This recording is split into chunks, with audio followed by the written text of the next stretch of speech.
going to check out what's growing on in the backyard. And I have a bunch of things to update you about. I'm hoping I'll give you some ideas. Maybe you'll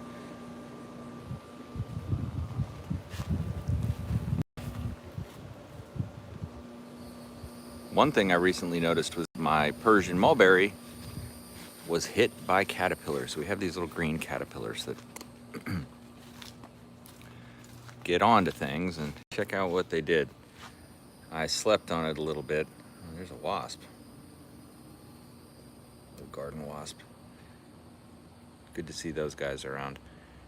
But not good to see the caterpillars. But I always take the same approach. I just wait, and if I see them starting to chow into leaves like this, I go through every leaf on the plant and pick off all of the little wigglers. Make sure I got them all. I come back a couple times afterwards just to get any stragglers. And that's been pretty effective. I don't have to use any besides, hey, James Tropicals, welcome on, and you are first. Always appreciate it.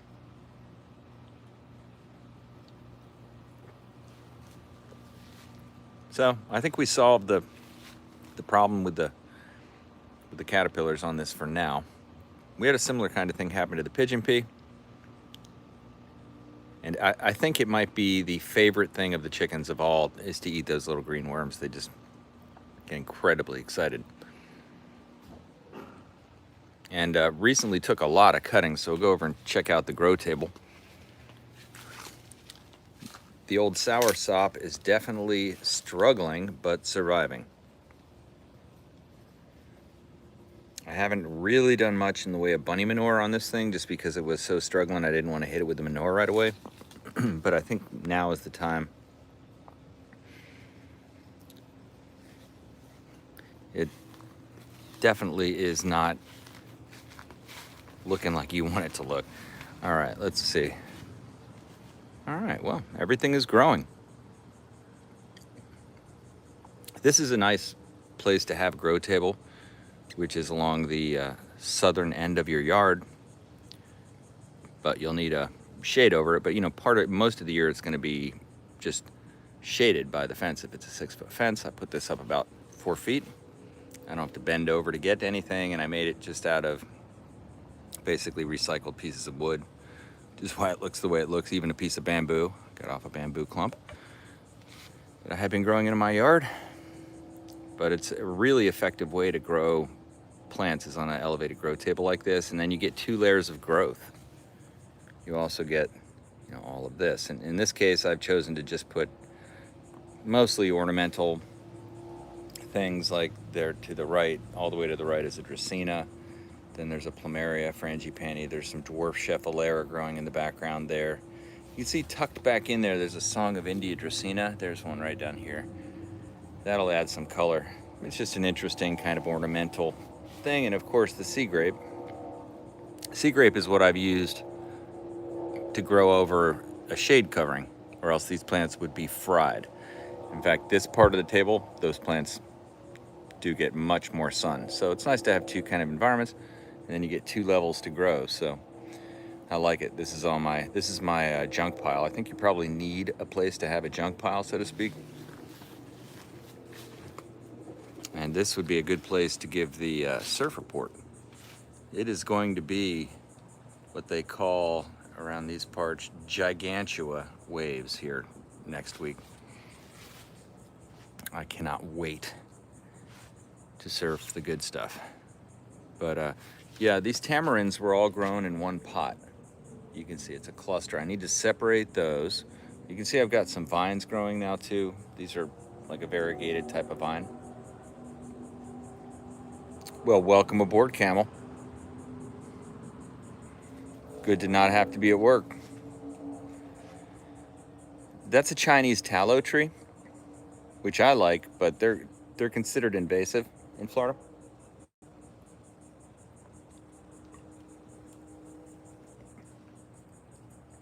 I'm considering planting that in the front yard. They produce a lot of leaves, so I think it would be good for chop and drop, if nothing else. And I've actually got a couple of them growing. One's there, and then I got this one that I'm growing as a multi-trunk. they're good little bonsai trees too. There's a lot of things like that that are, you could consider to be invasive that make great bonsai trees. Pepper plants are like that, Brazilian pepper plants, believe it or not. If you really trim them a lot, you can make them look good. But yeah, you can see the star fruit are just macking. I don't think I have any acacia species in my collection here in the yard. I'd be interested in having those, though, for sure. These are cuttings off that Persian mulberry tree. And you can see they've got the green buds on them, so they're getting ready to. Gum acacia is a good one if you want, although very thorny. Oh yeah, I have a rule against thorny plants, Camel. I cannot tolerate thorny plants. However, I do tolerate thorns if it's worth it. Small, manageable thorns. Like I'll give you an example. The lemon tree here is a good example of that. Look at that patina on that fence. You can't buy that at Home Depot. You have to make that. All right, let's see. This lemon tree has some of the most gnarly thorns on it. See if I can show. Look at that. Makes acacia gum. Oh, that's cool. There it is.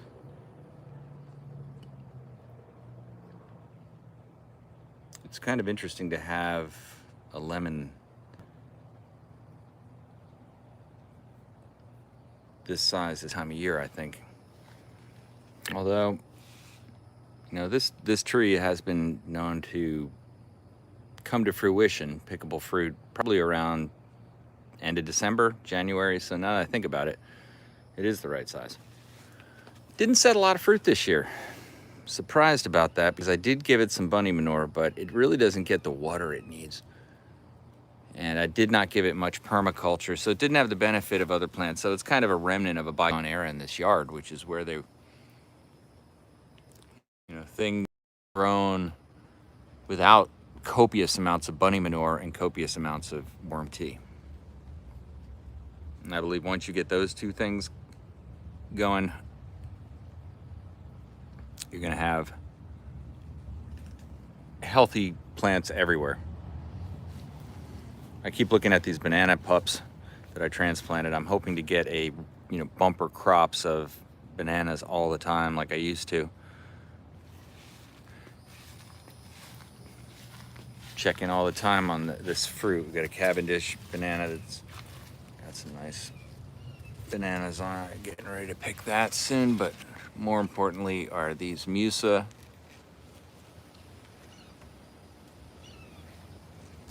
Almost. Got a nice watering yesterday, so stoked on that. Interestingly enough, I don't know if you've seen the live stream where I planted all the purslane that I got. I planted a bunch of purslane by just scattering it on the surface and trying to keep it watered, but I haven't seen any sprouts, so I'm guessing my technique was not the right one. Now, I've been planting carrots like that, where I just sprinkle the carrot seeds on the surface of the soil and they grow. You just keep it watered, they grow. So I may go back to a full-on carrot farm here. I had a full-on carrot farm here. A very, very, by the way, if you don't know about this, carrots grow really easily and really well in loose soil, loose sandy soil like we have on the beach. I live on a barrier island, so I'm basically on a glorified sandbar. And so it's sand. So things that like loose soil thrive here. And one of the things that likes loose soil is absolutely carrots and root type crops. So if you can keep them watered, though, is the challenge, because although this soil is very loose, it is also prone to dry out very quickly, right? So that is something that I'm constantly focused on managing, because this is particularly in this corner of the yard, which is my south corner. It's a frying pan of heat and sun. It gets so much sun. I'm going to, pretty soon, I'm going to move over a bunch of compost that I've been creating in these 2 bins here, and I may add a 3rd bin. By the way, we're going to go over and check out the chickens, and I think we'll go over and check out the bunnies too. I brought my clippers just in case I decided to get a cutting, but I think I've got so many cuttings now, it's probably better to just show you what, I've got cuttings around where I plan to plant them, like right here, this little Song of India. By the way, Dracaena is just, to me, so functional and such an important part of my yard. This is one of my absolute favorite Dracaenas, the Song of India. Grew that from a cutting in the What You Got Growing On series. If you haven't seen that, go check it out. And by the way, this is a good time to say, if you want to support the channel, go ahead and just click on the links in the description of any of the videos on the channel to get to Amazon, and then get whatever you are going to get at Amazon, and that supports the channel. Those are affiliate links, so easiest, bestest way to do it. If you're not already subscribed, please subscribe. If you like these kinds of videos, hit the thumbs up button. You can follow along as our backyard food forest gets to the point where I am going to eat from the yard for 1 week, nothing but what comes from the yard. And I'm getting very close to that. I'm excited. I think the hens are actually getting ready to start laying eggs. Once that happens, I can easily last a week by eating from the backyard.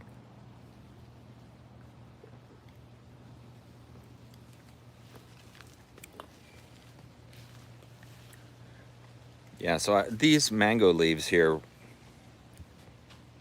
I've seen 2 snakes slither into this, but this is my technique for, for getting the leaves off these giant mango leaves, branches that I had to trim off the larger trees. I let them rest there, and then the leaves will typically fall off, and you can see they're starting to collect around the bottom, but yeah, I can see that they're not. It's not where I need it to be. It needs a little more cooking time. Great technique. This is a valuable resource in my backyard too, by the way. You can't underestimate everything that you get out of your yard and the use of it. I really enjoy that part of it. This pile of mango branches is going to produce, probably, well, just a huge amount of mango leaves, and I use those mango leaves to be the bedding for the chicken free range area and in the corner of my yard. And as a matter of fact, maybe we'll go over and let those chickens out. I am planting forage crops and vegetative things that are good to eat, like these ever-bearing mulberry trees everywhere. These are all grown from cuttings, and they're going off. I've got a crazy harvest of bunny manure getting ready to happen, and I'm going to go around and spread those everywhere. But that's how you're going to get these lush results, is the animal component in your yard. Got to have the animal component. Without that, you can import it, but geez, I've turned half my yard into a zoo, it seems like. I've got a bunny run here, and then I've got my chicken coop. So hey girls, how are you? Would you like to maybe forage a little bit? You're awfully quiet. You like that. They coo this time of night. Oh, and while we're on the way, check out these 2 ever-bearing mulberry cuttings that I planted recently, just to show you how incredibly easy it is to grow a tree from a cutting, especially certain types of trees. They're so abundant. This is an ever-bearing mulberry, like I said. Now, there's a way to pick the right kind of cutting that's going to do the best like this, but I get a lot of success. And here's another one I jammed in right next to it, and look. Now, realize I've been watering that with water I collected over in my world's simplest rain collection system. Look at that. I gotta be careful the chicken doesn't drown in that thing, actually, because they've been escaping, and I can't have standing water like that. But anyway, yeah, note to self, get that thing emptied. I've got a problem with the chickens flying out of the coop I can easily solve. I just haven't done the steps. But anyway, yeah, the watering of this area with the bunny manure and the vermiculture is going to make it thrive. And the idea is to completely encapsulate this chicken coop with vegetation, because it's just so hot. And I'm also trying to do that with all of the bunny run as well. And I've been doing that very rapidly, I think, but I'm going to continue to evolve it. I'll show you what we got going on in the bunny run too. That's a work in progress. It's like you grow, it's your canvas and you grow your picture. And I like the picture. Okay, so this is my little chicken highway, we would call it. And that's where the little chickie-doos parade down to get to their foraging free run area. All right, let's see what these chickies have. How you doing? Fonzie, first one.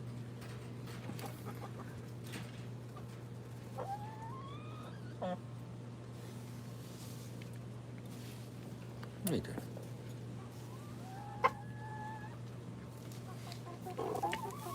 These are very sweet chickens, by the way. All right, come on. Let's move. Yeah, they need purpose. Come on. Oh, one chicken away.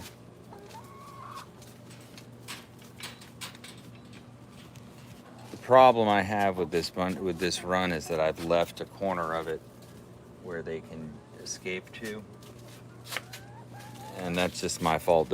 Their fence comes right to here. You see that? And then there's the corner they can slip around. So they always want to slip around the corner, and then it's like a thing to get them out of there. So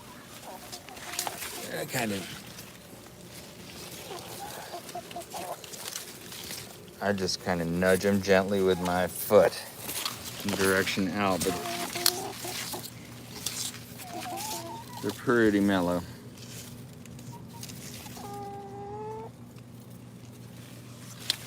Oh yeah, I'm getting ready to make an epic chicken coop video.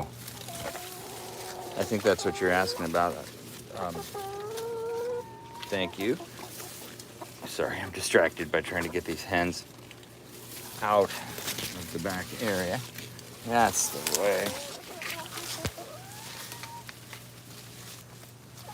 But yeah, this coop came right out of my mind, and looking at different examples of what people do for coops, but it's been really good. And I think I'm about ready to open up the nesting boxes area of it. Oh, no. If those chickens get by those mulberry trees, they just start eating all the green buds because they taste so good. But yeah, in that chicken coop video, I'm gonna put all the dimensions and everything for it.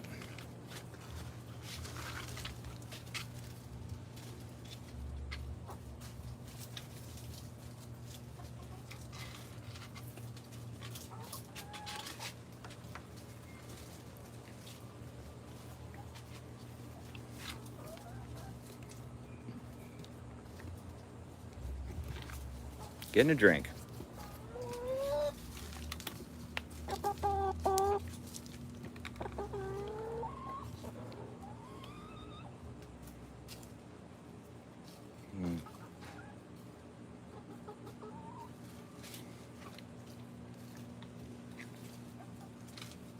I put the rake down to just block them from getting out.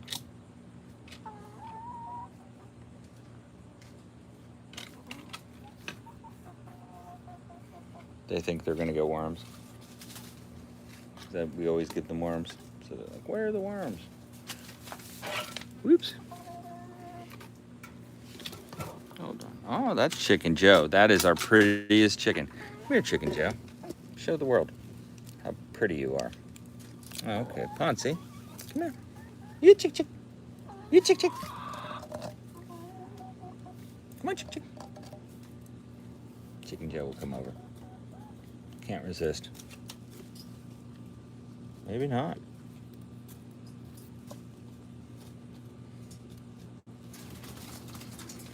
Check this out.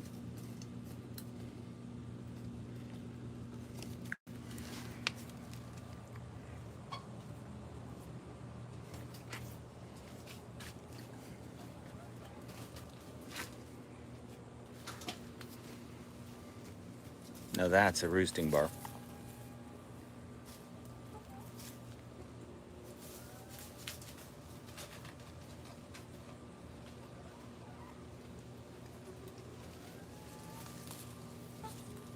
It's like a chicken sanctuary back here, really.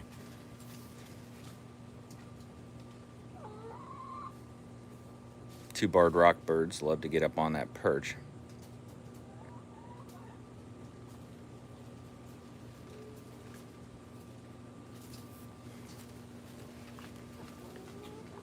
I think it makes for a mellow chicken when you have all this adventure in their life, but just a theory. Oh man, Blondie flew out. Blondie, you flew outside? All right. Blondie has officially learned how to easily fly over this and has flown out 3 times today. Oh. Well, no, you see Blondie out there and you say, why does she get to just roam everywhere? There you are. The guilty chicken. I swear that this chicken craves affection. It'll just kind of hang out with you. Follow you around, you know. It's an interesting personality on this one for sure.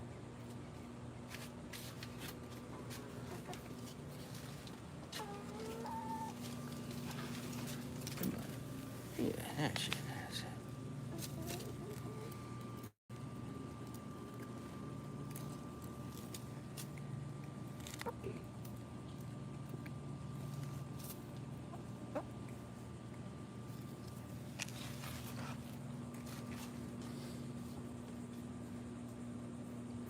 It's incredible, the colors. This is our darkest of the Rhode Island Red hybrids.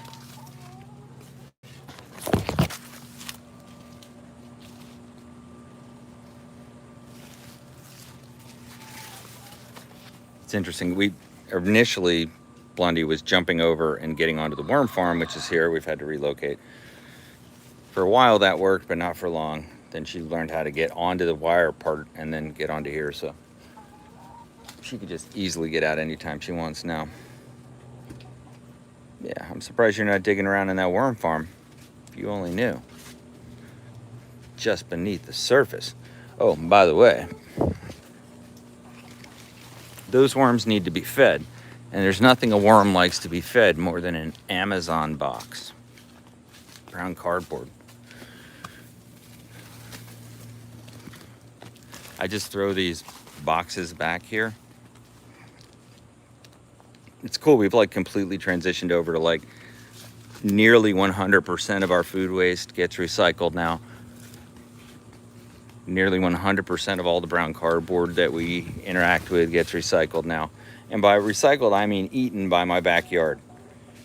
It's pretty cool. I'll show you what I do for this worm farm. Worm farms are so easy. It's dirt, cardboard. I feed them bunny manure, and that is a delicacy to any worm farm without any doubt. So if you're doing that, you're always winning. I'm going to try to position it. All right, so here's what I do for the worm food. It's a very simple process, and worms will eat this. It's like wood, right? So you just really, you can just take long strips of it, just kind of rip it and throw pieces of it, and then you're gonna stir up the soil later. That's the whole process. It's so easy. You see there's like this soft cardboard that's on the inside, and then there's different types as you go through the layers, but they'll eat it all up. This stuff will be gone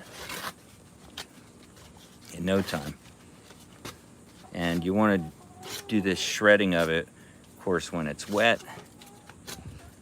But just feed it right on back to the earth. You know, if you were gonna buy worm food, I think it would be like basically cardboard or rabbit manure. But definitely the cardboard part, they say, is pretty important. This isn't as wet as I'd hoped. Some of it's kind of dry, but that's all right. As long as it's able to be ripped.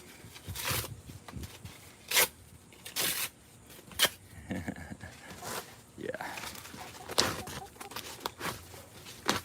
This is wet, a little bit easier. Yeah, and another technique that you can do, I mean, you know, be the Bob Ross of gardening in your yard. Don't sweat it. Don't farm it. All right, here we go. You can just use what's remaining and just cover it. You know, like pieces like this.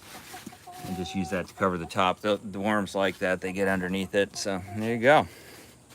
One Amazon box turned into valuable resource in the yard.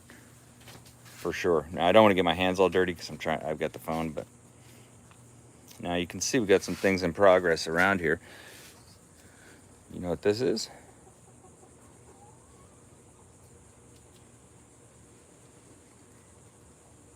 That is a moringa fruit, moringa tree fruit, which I'm growing, adding a lot of that to the yard. I'm letting it just kind of dry out naturally here, and it's not really ready. When it's ready, the seams, there's like 3 significant, yeah, you see here, this little seam is just beginning, but not really. When they're a little drier, it'll separate, and then you can get the seeds out. You might get like 10 seeds out of each one of these, which you can eat, incredibly nutritious, or you can grow them, and I've been growing them, and I'll be eating them soon, for sure. Hey, hens, would you like some fly larvae? Oh, yes, you would.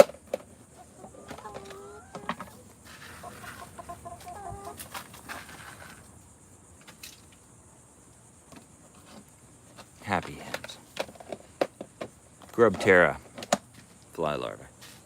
Delicious. Made in New Jersey.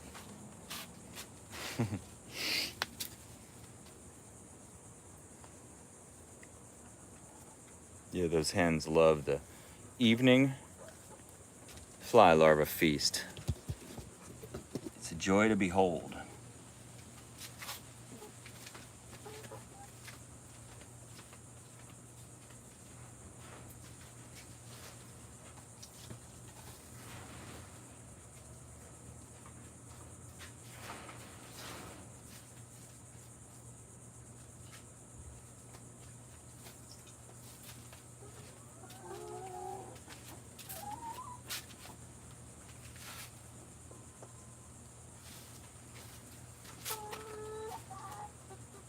Oh, you want more?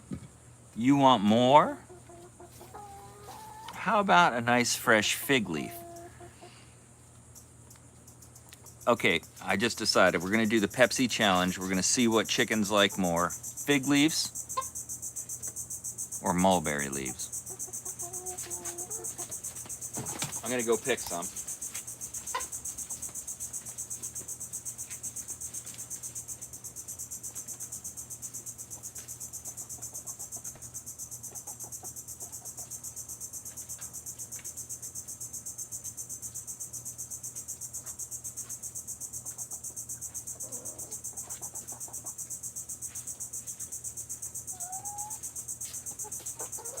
Oh man, another Blondie, you're out again?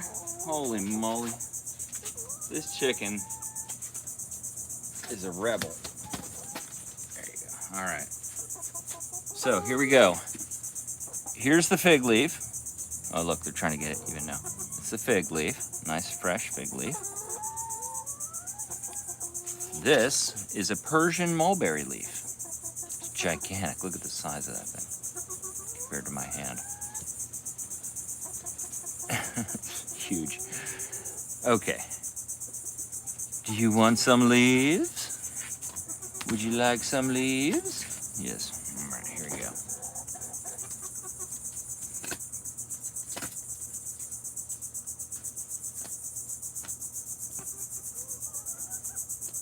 You're going to see which one gets the bigger reaction. Right away, you see that the pecking order is in play here. Both of the barred rocks in their pecking order are getting first foods. And then these Rhode Islands have to come in around and just get it. So we always make sure we give it to them so that they get some food too. We violate their pecking order. That probably makes a bit of chaos. Okay. There you go. All right, so that's a pretty decent job on that, I'd say, in a short amount of time. Very nutritious snack for those chickens. Now we'll try the fig leaf. Come here, chick chick. Yeah, chick chick.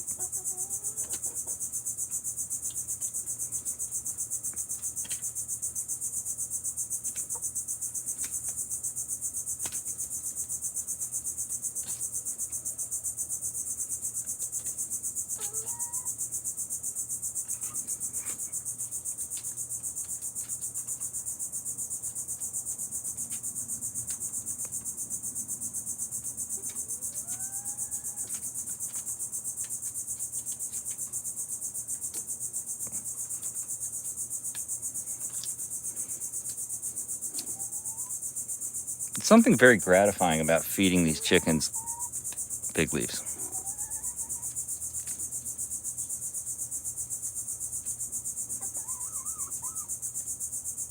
Okay. And now we'll do the double. Both. Which one? Neither. Kind of lost interest. I mean, let's face it, there's almost only so many leaves you can eat before it stops being fun.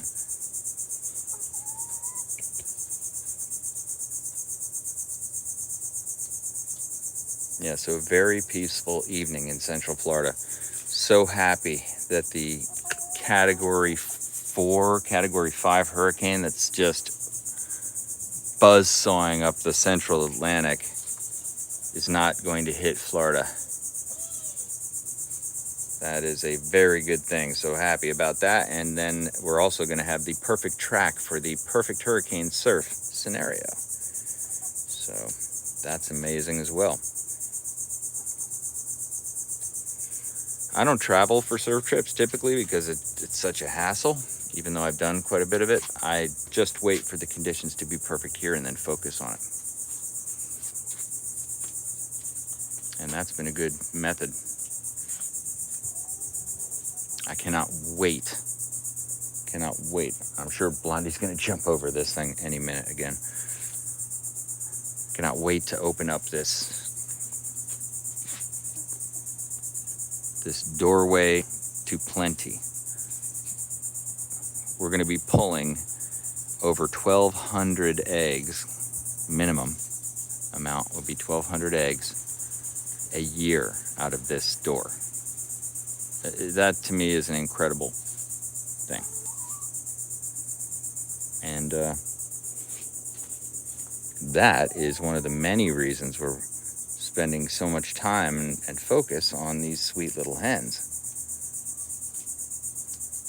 which are a highly valued resource now. These little guys cost me $3.99 a piece at Tractor Supply, and that's probably a pretty expensive chicken there. Actually, they had chicks for 50 cents that you could have got as well. The straight run chicks, which are like the chickens, the chicks that you can't tell male or female.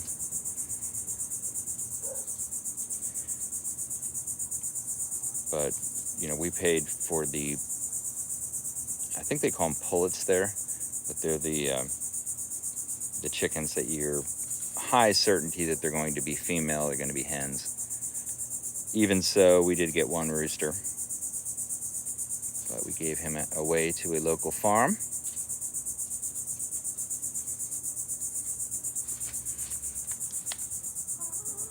And we haven't really spent a lot in terms of chicken food either. You know, I was wondering how much it would cost to feed a chicken, or to feed a small flock of chickens in the backyard, whether the expense would be significant, and it's been very low, very low. So like a $20 bag of chicken food lasts us several months. So that doesn't seem too bad of a cost to me. If I can make a $20 bag of food stretch 3 or 4 months for these chickens, and what I mean by stretch is, like, look, you see, this was the grilled corn we had last night. They love it. They just peck all little pieces out of everything on these corn cobs. All our food waste is going in here, so they're eating tons of food waste, which gives them a real nice diverse diet, but also, you know, saves a lot on food bill, because they're not like going in, and when they go into their coop at night, they're not like, I've been watching to see, because I wasn't sure if we were, you know, how much food they actually need or the right patterns to present them with, but they don't rush in to eat. It's not like they're, you know, and you can tell if they're hungry, they'll rush to eat, they'll rush to the feeder, but they don't rush to the feeder when they get back in their coop, which tells me, yeah, they're getting lots of food in here. My wife particularly is feeding them scraps of food all the time, so they are absolutely well fed that way. And of course, look, we've always got that black fly larva container out here feeding them those, which is like a chicken multivitamin, basically. You know, if you're feeding your chickens those fly larvae, it's like a supplement beyond belief. We do need to take a trip over. I'm actually looking forward to it. Just need to go do it. We need to take a trip over to the good old Tractor Supply and get a couple things for these chickens. One is to get grit. You know, grit is something chickens need. It's like crushed granite.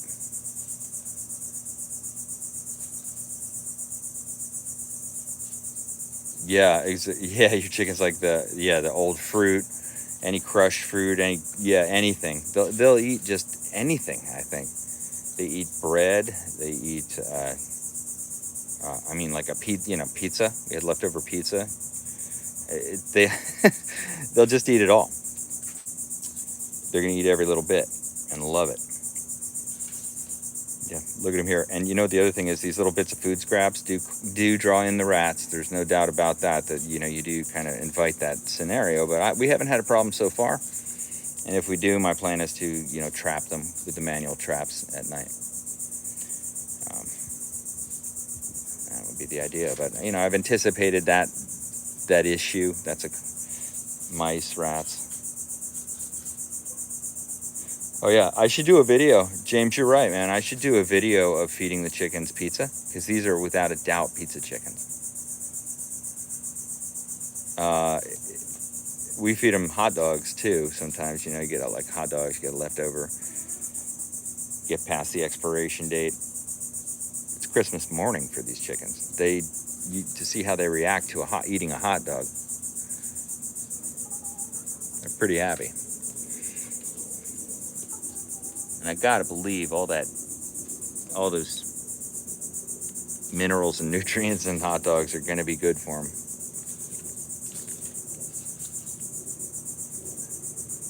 We're going to do a chicken wing clipping video soon.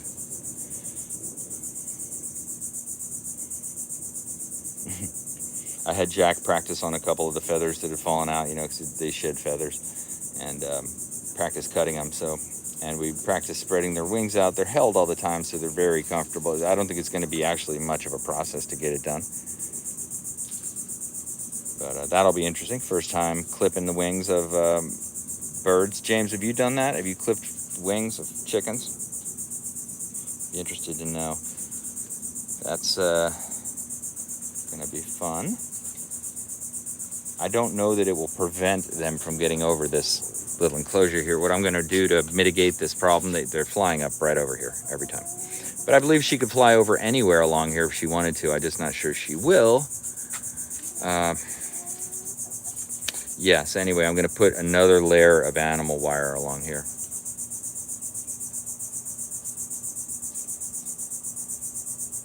Oh, okay, yeah.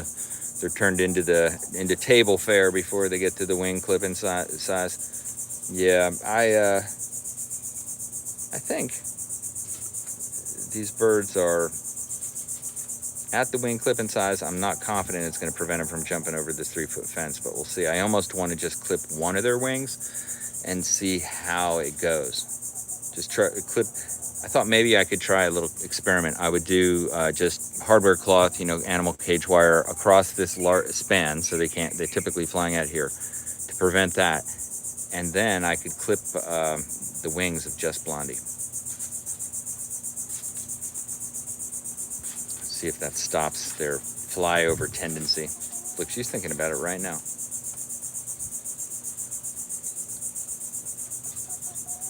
I wouldn't be surprised if she doesn't do it. I think they're getting very close to laying eggs. Blondie, actually, we found her. She had flown out and we couldn't find her anywhere. She was back in the rabbit cage. It looked like she made a little nest back in there, which tells me she's probably getting close to being ready to lay eggs. And then when she got out again, she flew back there to go right to that nest that she had made. So I think we're getting close to egg delivery.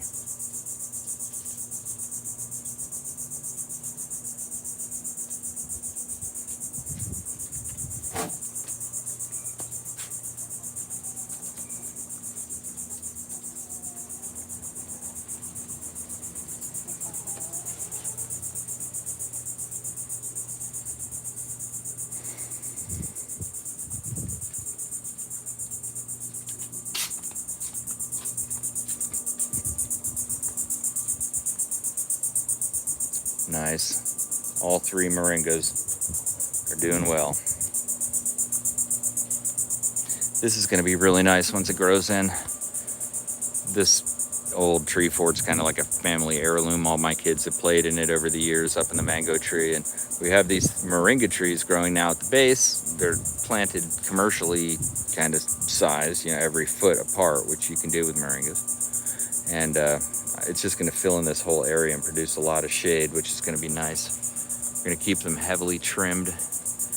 Look at this. This is the way to do it, by the way. These are some mulberry trees that I recently planted, cuttings rather, that I planted. You can see it's blossoming everywhere, buds, which is what you want. And I also typically let the purslane grow. And it's prolific, and you can see every one of these pots has purslane growing in it. So it's a multi-purpose. So I'm harvesting the purslane for chicken treats, and I am growing the mulberry at the same time. Pretty cool. Look at the size of this Hawaiian papaya. That's growing a hundo in a pot.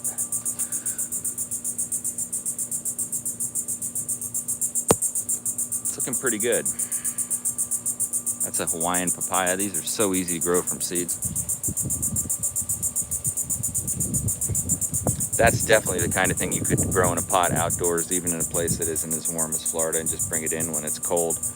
They will grow very easily in a pot, and this is testament that all you need is a handful of seeds. All right, I think we're going to do some bunny time. All right, and the bunny run is looking good. You can see the pigeon pea in the corner is starting to want to get bigger. It's really these, and I'll be trimming anything that comes into the bench zone as it occurs. So this one will get trimmed right there. But it's these vertical growers that I'm most interested in. These should be excellent in terms of providing a barrier here. That's why these are such foundational plants in permaculture. Pigeon peas are, because they can be used as barriers for shade, barriers for wind. The leaves are excellent return of nutrients for chop and drop. The fruit is high protein. The pigeon pea is just a winner in almost every category, and it's super, super easy to grow. I got a handful of pigeon pea seeds this year, and I have put it everywhere in my yard. And this is a really cool example of stuff you can do, symbiotic relationships between plants, so to speak. And this is lemongrass growing around a red sugar cane. And you can see they look very similar. It almost looks like it's just a smaller version of the base, but it's not. And it produces this really cool, like, architectural effect, in my opinion. It's the kind of stuff I think about, but anyway. Yeah, it's another element, another thriving element. And the reason that I chose that plant was that both of those plants are delicious to rabbits, as are figs, as are pigeon peas, as are everything else. The key is to have them big enough that they don't eat the whole thing. And I've had about 4 fruit trees I planted in here where they just ate every bit of it down to a nub and killed it. But, you know, that's the whole idea in a way. You just have to have them big enough. Like, there's no way they're going to chew this fig tree down. Fig tree is doing pretty well, getting the second sprout. See those little fruit on there? That's what we like to see. Everything likes the figs. Everything. I added 4 new varieties to the yard this year, and have no regrets on that. Look at the production. Look at this. Can you beat the fig? I mean, I get it, you know, mangoes, oranges, bananas. You know, there are things that I think tie the fig, but I don't think you can beat the fig because it just produces so much fruit. And once you get them dialed in, I mean, you're cranking out fig goodness. Look at this Persian mulberry.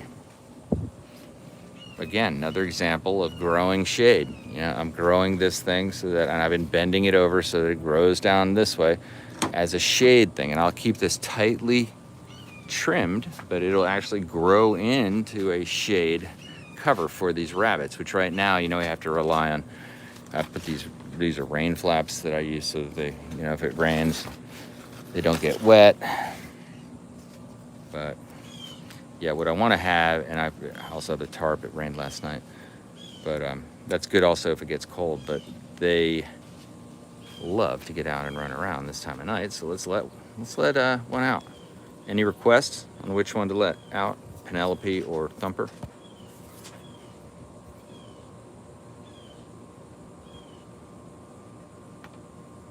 Okay, no requests. I'm going with Thumper. No, actually, I'm going to go with Penelope. Why not?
Now the ritual is Penelope will go around, she'll do some digging, she'll explore, eat some leaves, things like that, and then she'll come over and want to be pet, which is a really cool kind of habit to have your rabbits in.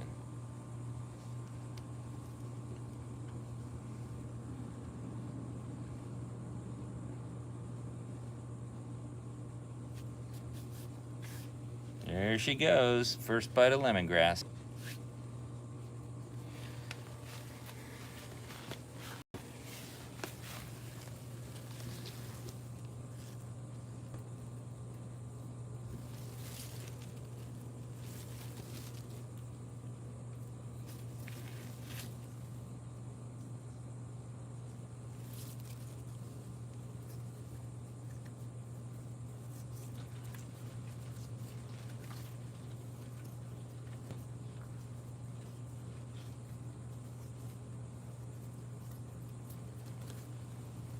Rabbit paradise.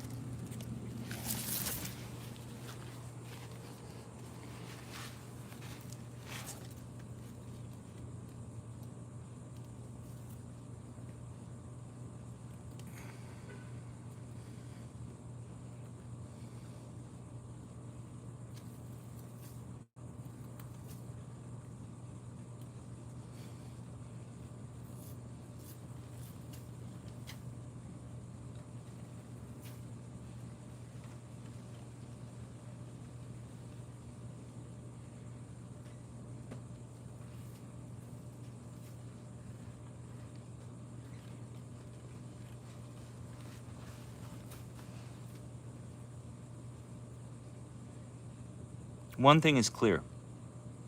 Rabbits like to dig.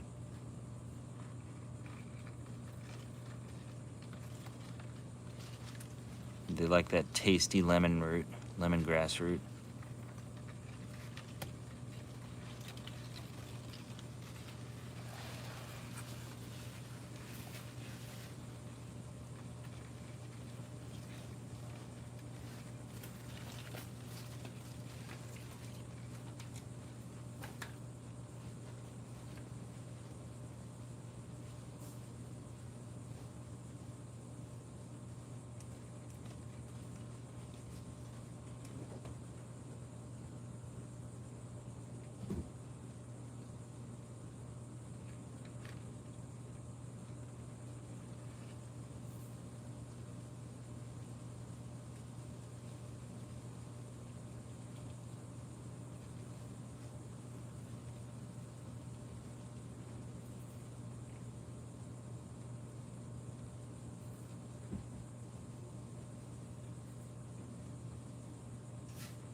All right, Penelope.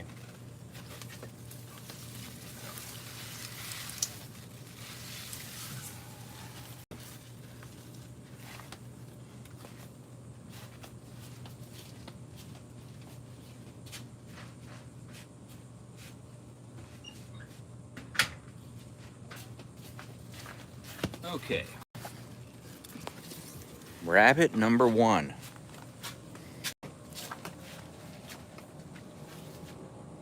Give rabbit number 2 some time. Look at how green that grass is.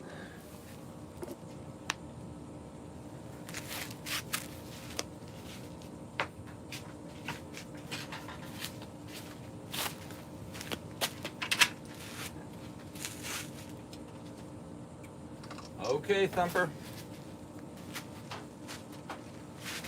I swear this is the cutest rabbit that has ever existed.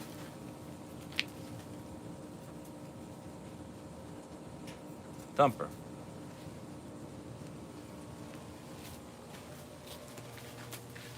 Right back to the same exact spot as Penelope.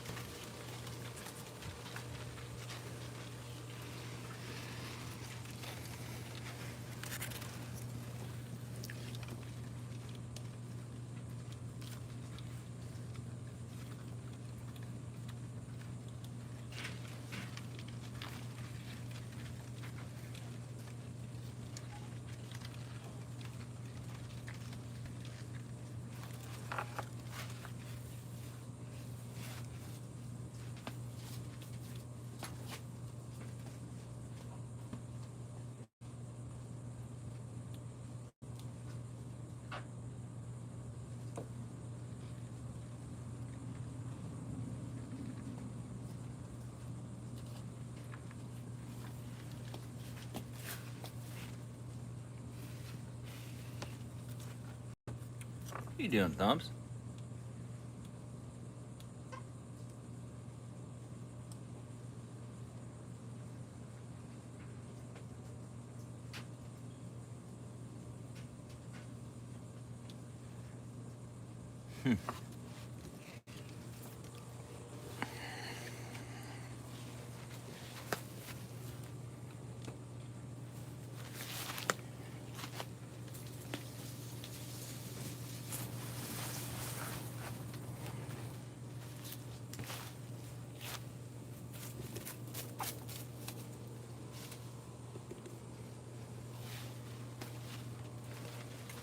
Look at this. That's kind of weird. Oh, we don't want you chewing on that.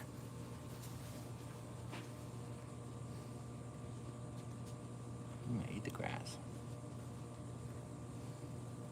Can you believe that rabbit? Thing is like at a level of cuteness I couldn't have imagined.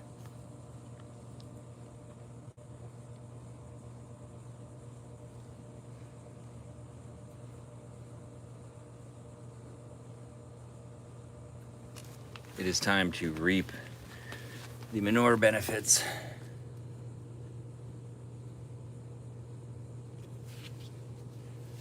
Which is where you go, wow, something this cute can produce that much benefit to my whole garden.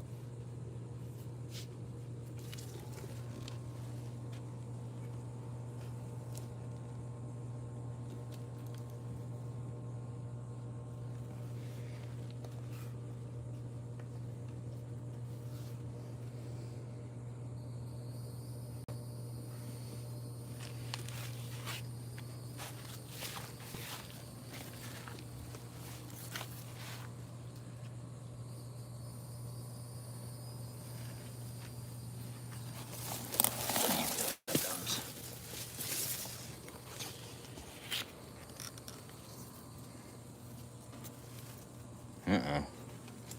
Rabbit on the run. I almost thought about maybe letting some of the chickens go in the rabbit run. They love to come in here. Tell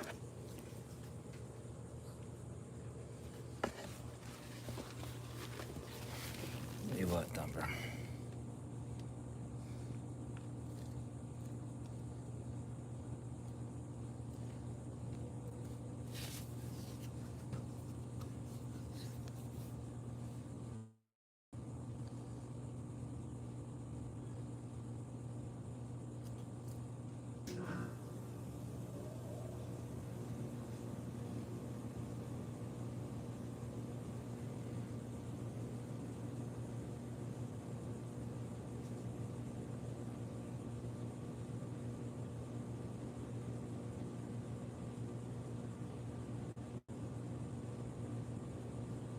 Rabbits constantly groom themselves. They're very clean. They have almost no smell whatsoever. It's really quite amazing.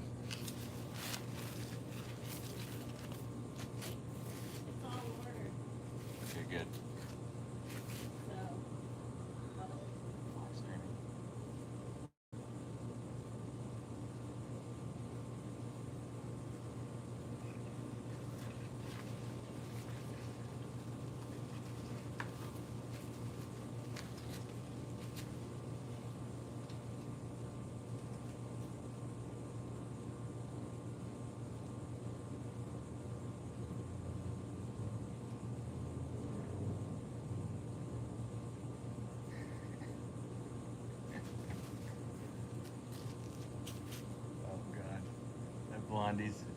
Blondie's escaping. She's on top, yep.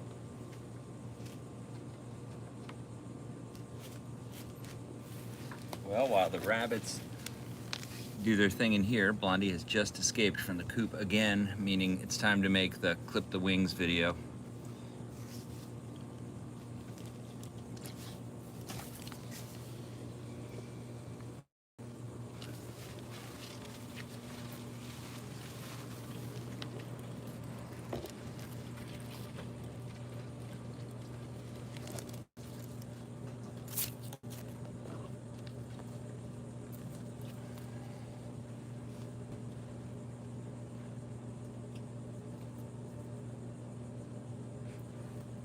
Oh yeah, love that lemongrass.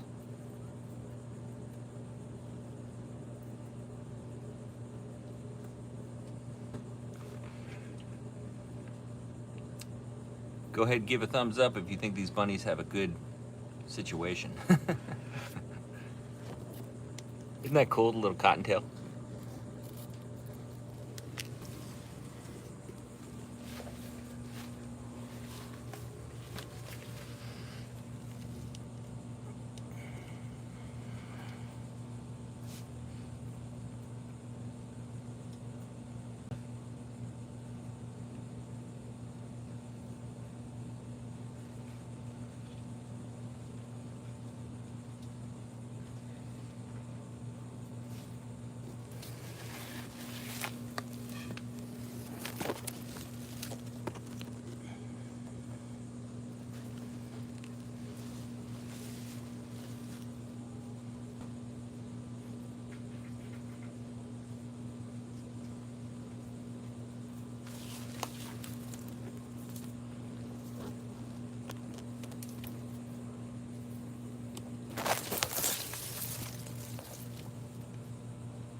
right, bunny time.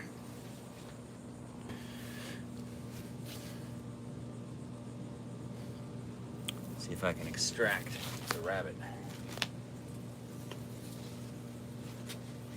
Ew.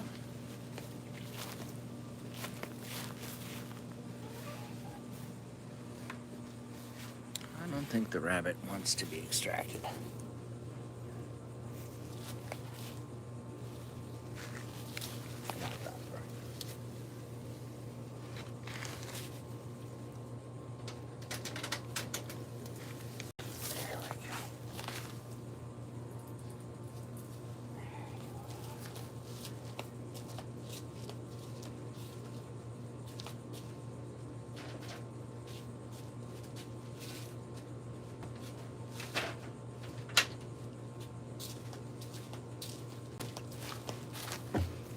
All right. That's fun. Never underestimate the positive effect of going into the bunny run. Last thing we'll look at is the vertical planter.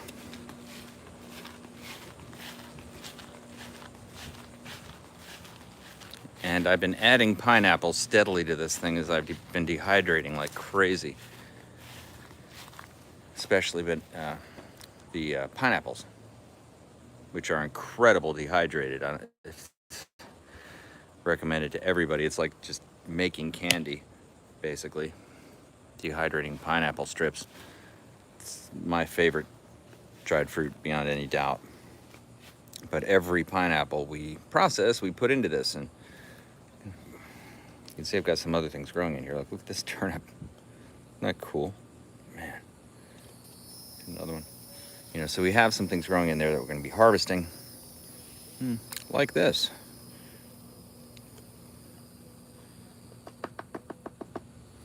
Look at that. Not bad.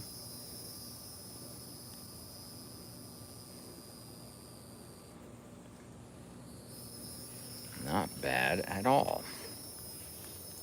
Again, carrots, just so easy to grow.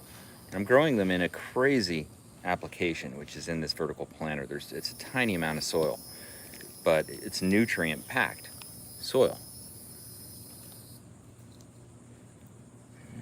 There's a nice one there. Yeah, every single thing in the yard will eat up this carrot green.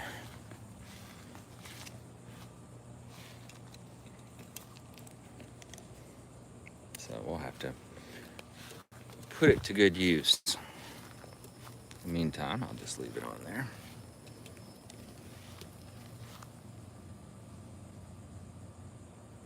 Carrots. If you don't have carrots growing, you're missing out. It's official. There's no excuse not to have a thriving carrot patch if you have water and sun, it seems like to me. I don't want to make this corner area here where I've also added moringa. You can see I've got a multi-trunked moringa here, two separate seeds that I grew right next to each other. Growing here, I had to actually stake that up. It's kind of weak when it's young. They grow kind of too fast, too tall, and then the wind can blow them over. So, you know, I use these fiberglass posts that you can get at places like Lowe's and Home Depot or whatever, Tractor Supply, to support them. It's just a post. I find that to be the best way to do it, without any doubt. And curiously enough, I also have a sprout right there of another moringa I planted from a seed. And normally I would be, like in years past, I would be for sure trying to keep the weeds out of here. But now I use these Florida native edibles to feed to the chickens, like the purslane. So I do pick out some of the weeds, but I feed the whole weed back into the chicken pen and they eat it all and then compost it. So it's highly efficient. Stuff like this nutsedge,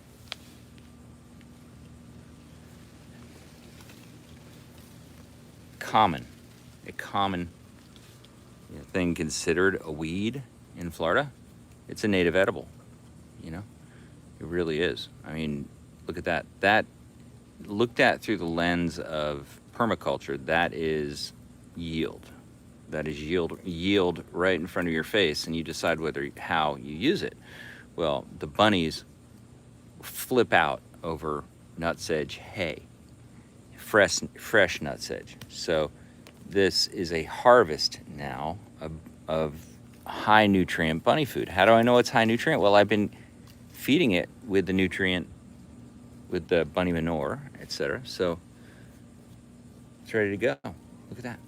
That is a delicacy. By the way, the chickens won't turn that down either. But another bountiful harvest. Yep, so the practice of permaculture has really transformed my whole yard into a complete functioning system that continues to intrigue me. And I hope you will continue to join me on these live streams. We're going to be actually releasing a new series called How to Grow Florida Fruit Trees. And we'll cover all kinds of things from mangoes to pineapples to, well, even moringa, Jamaican cherry, Barbados cherry, coconuts, persimmons, and the list just goes on and on and on. So I hope you will join me for the new series, and also subscribe if you're not already. Hit the like button if you like this video. That helps me know to make more like this. I appreciate you staying on the journey as I find my creative voice in live streaming and on this channel. This is for me, a great way to expand something I already love doing and share it with the world. And I'm stoked that you're along for the journey in any way that you are. So let me know what you think in the comments, please. Love the comments, love the feedback. I try to answer every comment that is given on the channel. So that's what that's all about. That's one nice part about being a smaller channel. So thanks for watching. I hope you have a great day. Hunker, get ready, move forward, box breathe. It's all good. Thanks.